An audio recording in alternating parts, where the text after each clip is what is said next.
Welcome to Family Worship Center, where our mission is to make disciples and our passion is the presence of God. In the book of Revelation, the disciple John describes people of different tribes, nations, and languages standing before the throne and the Lamb. In this video, Pastor Shawn breaks down 3 different types of diversity and how diversity as a whole is to be celebrated. But before we continue, make sure to like this video and subscribe to our channel for more uplifting content. And if you're in the Central Florida area, we'd love to see you right here on Sunday for our 9 or 11 a.m. services. Let's dive in. Here are a group of people who are standing before the throne, and the ones who are standing are actually representing every single nation that was on the earth. This takes us back to week 1, where there weren't goat nations and sheep nations, but rather there are nations with goats and nations with sheep. And so the sheep from all of the nations have been lifted from the earth. Now they're in the heavens, and how are they grouped in heaven? In the same way that they were grouped on the earth. We see every nation, every tribe, every language actually represented in heaven. So as it is on earth, so it will be in heaven. I just want to make sure that we have well established that diversity is the idea of God with an eternal purpose. Diversity isn't just something that we are going to have to tolerate here on the earth. Rather, diversity is eternal. We will have the opportunity to be surrounded by a diverse group of people loving Jesus for all of eternity. So I suppose we might as well just get comfortable and learn how to celebrate diversity here. Because there are differences in us and there is sameness. And the sameness that unites us should celebrate the differences that seem to exist between us. We see this in Genesis chapter 3 in verse 20. Very clearly, we see this expressed. It said, "The man called the name of his wife Eve because she was the mother of all living." So everyone who would come from that moment, Mother Eve, would play as the mother to all people. In other words, we all have this commonality between us, that we were all created from one family. We all came from Adam and Eve. Then if you know the story, there was the flood. Then there was Noah and his 3 sons. So now we all come from these 3 families. All those families came from the one family. So we all go all the way back to the beginning the same way. All of us. So there isn't something about us that says this group is better than this group or this group is better than this group. Rather, we are all the same in where we come from and in the purposes for our lives. But there are differences that showed up because as we began to migrate around the world, as we were created to do, there were aspects about where we went that shaped us. And this is where, yes, there is diversity in color and race, but there's also differences in generations. Because when you were born is very impacting to who you are. I came of age in the 80s and 90s, which just happened to be the greatest generations of all time, really. I mean, the music was better, television was funnier. These are just good times. I mean, good times. But here's the thing. When I was in college, so the first president that I ever remember was Bill Clinton. And so Bill Clinton was in office for 8 years. And in those 8 years, eventually the federal government actually balanced the budget.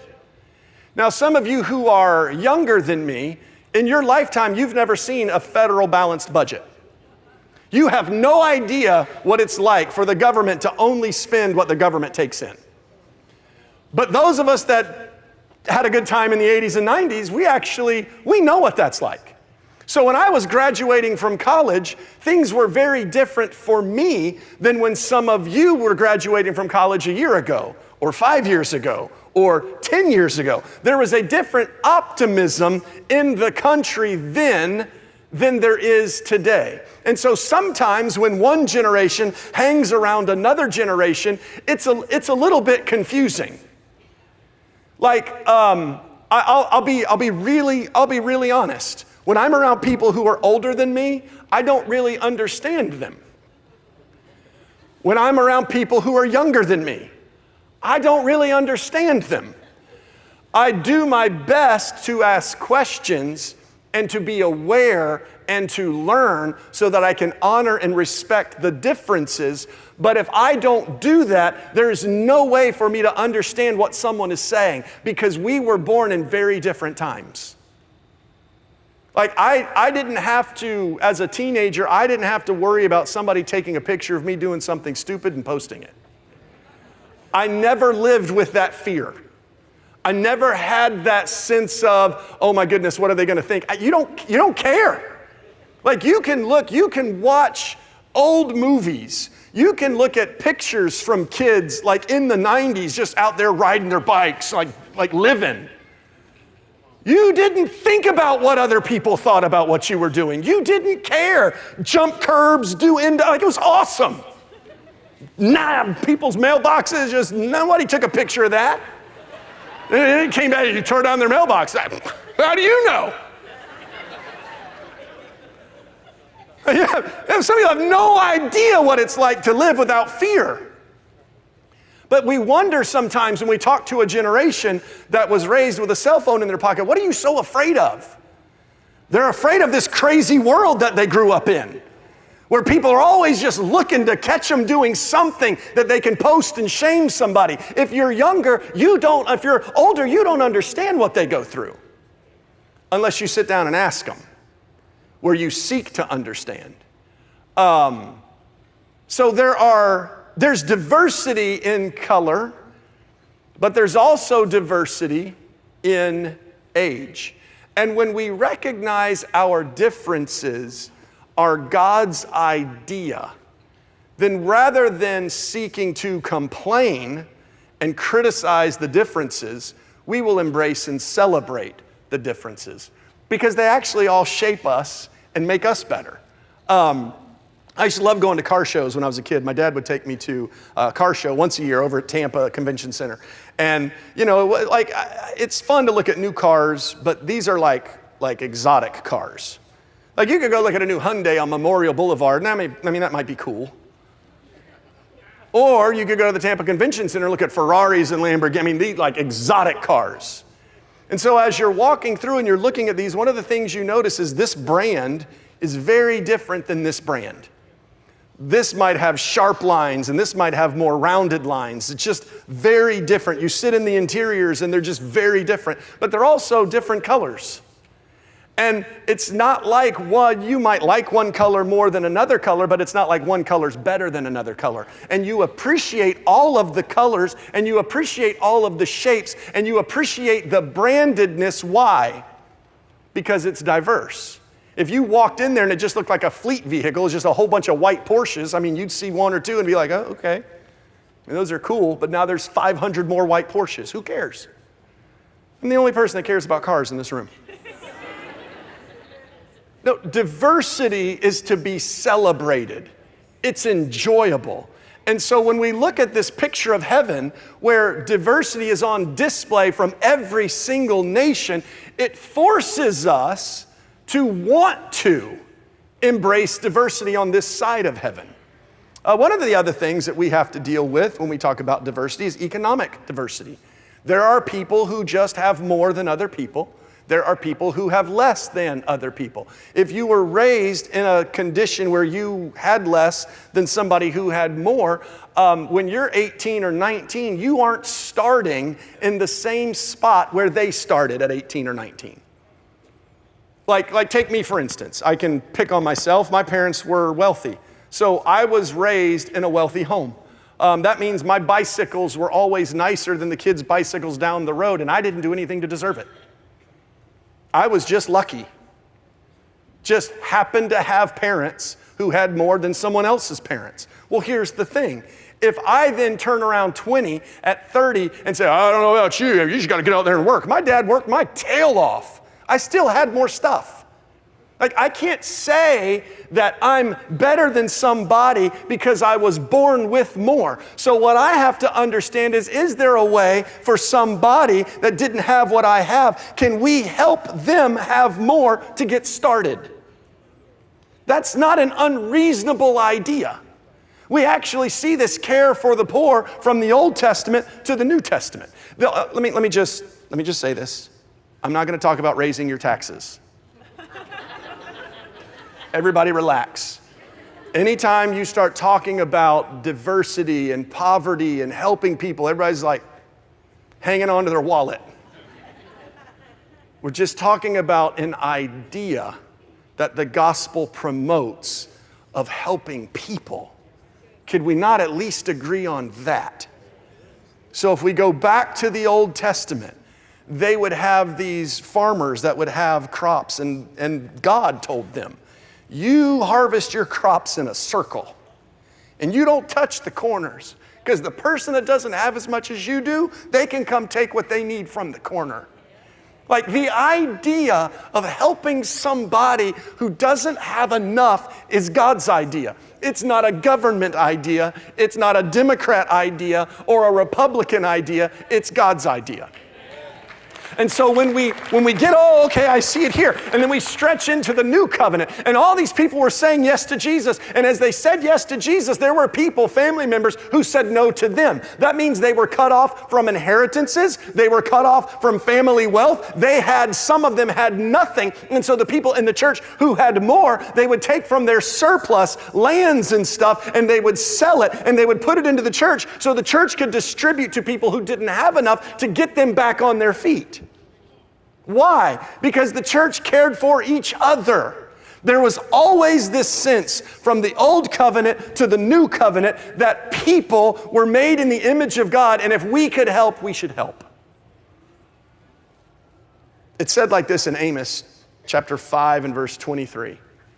God says, take away from me the noise of your songs, I will not listen to them. Remove from me the melody of your harps, I will not listen to them. But let justice flow like the waters, and righteousness as an ever-flowing stream. What is he saying? Don't mistreat people and judge people incorrectly, and then walk into my house and lift your hands and raise your voice. I'm not listening. Sing as loud as you want to, raise your hands as high as you can, clap your hands as loud as you can, put them together. I'm not hearing a word of it if you mistreat people. And then he said this, not just justice flow like the river, but righteousness. In other words, how you live actually matters. And so in our conversation, when we talk about diversity, we cannot conflate what are matters of justice and what are matters of righteousness. So let's kind of walk through that. We see this command in Romans chapter 13 and verse 8, where by the inspiration of the Spirit, the Apostle Paul says, owe no one anything except to love each other. For the one who loves another has fulfilled the law. So we are called to this sense of loving each other. What exactly does that look like? Jesus had already explained it when he told the parable of the Good Samaritan in Luke chapter 10. He said there was this guy who was going between Jerusalem and Jericho. And on his way, he fell between robbers. So thieves came up and hurt him, stole his stuff, left him to die, and then they ran off with all of his things. And so he says, now there's a priest who came, and when the priest saw the man who was beaten down, the priest actually walked around him and didn't help him. And then he said there was a Levite who came after that. And when the Levite saw him, he went around and he did the same thing the priest did. Let me just explain priests and Levites here. The Levites were the people from the 12 tribes of Israel, and they were called to put the church together. And the priests were called from the Levites to lead the church. Here's the thing. If we are following people who aren't living according to the gospel, guess what? We'll do the same dumb stuff they do. Like, if we are following someone who is neglecting, guess what we're going to do? We're going to neglect. If we're following someone who's living unrighteously, what are we going to do? We're going to live unrighteously too, because we tend to reflect our influencers. That's the whole reason why we put them in front of us, because we want to hear their words, we want to see their stuff, and we want to be like them, so we live like them. So the priest and the Levite avoided this man who was laying in the middle of the street. And then there was the Samaritan who came by. Now, taking us back to week 1, if you remember the Samaritans, they were the ones who were in the northern part of Israel, and they had been cut off from Judah, the southern part, because they weren't getting along. And so everybody in the southern part, which is where Jesus is, they didn't like any of the Samaritans in the northern part. So now a Samaritan, which already kind of hyperlinks you to this idea that whoever Jesus is talking to doesn't like Samaritans. He said a Samaritan walks up, sees the man, helps him, cleans him up, nurses him back to health, feeds him, puts him in an inn, leaves money with the innkeeper, says, just take care of him. If there's anything else he needs, when I come back through, I'll pay it. So we see this example, and Jesus asks the people he was telling the story to in verse 36. He said, which of these 3 proved to be a neighbor to the man who fell among thieves? And the man said, the one who showed him mercy. And then Jesus said, you go and do likewise. It should be within our conversation. It should be within our political conversation to help the poor. It should be in our political conversation to help those who fall on times where they are unable to help themselves. People who are having this experience, people who are in this season of their lives, do not need to receive criticism from us. Rather, they need to be understood by us.